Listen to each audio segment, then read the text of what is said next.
Hi hello welcome back to JDK Kitchen. இன்றைக்கி ரொம்ப சூப்பராக பருப்பு ரசம் எப்படி பண்ணலான்னு பார்க்கலாம். அது ரொம்ப டேஸ்ட்டாக இருக்கும், ரொம்ப ஈஸியாக செஞ்சிடலாம். எல்லாருமே ரொம்ப விரும்பி சாப்பிடுவாங்க. நான் அதுக்காக ஒரு 50 கிராம் அளவு துவரம் பருப்பு எடுத்திருக்கேன். அதை ஒரு குக்கரில் மாற்றி ஒரு 2-3 டைம் நல்லா வாஷ் பண்ணிக்கோங்க. நல்லா வாஷ் பண்ணதுக்கப்புறமா நான் ஒரு 4 டம்ளர் தண்ணி ஆட் பண்ணியிருக்கேன். ஒரு 10 பல்லு பூண்டு ஆட் பண்ணியிருக்கேன். ஒரு பச்சை மிளகா, ஒரு 3 தக்காளி பழம் இந்த மாதிரி கட் பண்ணி ஆட் பண்ணியிருக்கேன்.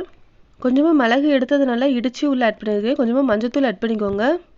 கொஞ்சமாக ஆயில் ஆட் பண்ணிக்கோங்க. சமையலுக்கு யூஸ் பண்ணுற என்ன ஆயில்னாலும் ஆட் பண்ணிக்கலாம். அப்போ தான் நல்லா பொங்கி வராமல் இருக்கும். குக்கரை மூடி போட்டு ஒரு 2 விசில் வர வரைக்கும் நல்லா வேக வச்சுக்கோங்க. 2 விசில் ப்ரெஷர் நல்லா ரிலீஸ் ஆனதுக்கப்புறமா ஓப்பன் பண்ணிக்கலாம். ஒரு கரண்டி வச்சு நல்லா இந்த மாதிரி நல்லா கடைஞ்சி விட்டுக்கோங்க. நம்ம ஃபஸ்ட்டு ஆட் பண்ண தண்ணியே போதும், வேறு எந்த தண்ணியும் ஆட் பண்ண வேண்டாம். ஒரு கடாயில் கொஞ்சமாக எண்ணெய் ஊற்றிக்கோங்க. எண்ணெய் நல்லா சூடானதுக்கப்புறமா கொஞ்சமாக சீரகம், நான் ஒரு 5 சின்ன வெங்காயம் எடுத்து இந்த மாதிரி சின்னதாக கட் பண்ணி வச்சுருக்கேன், அதையும் ஆட் பண்ணிக்கிறேன்.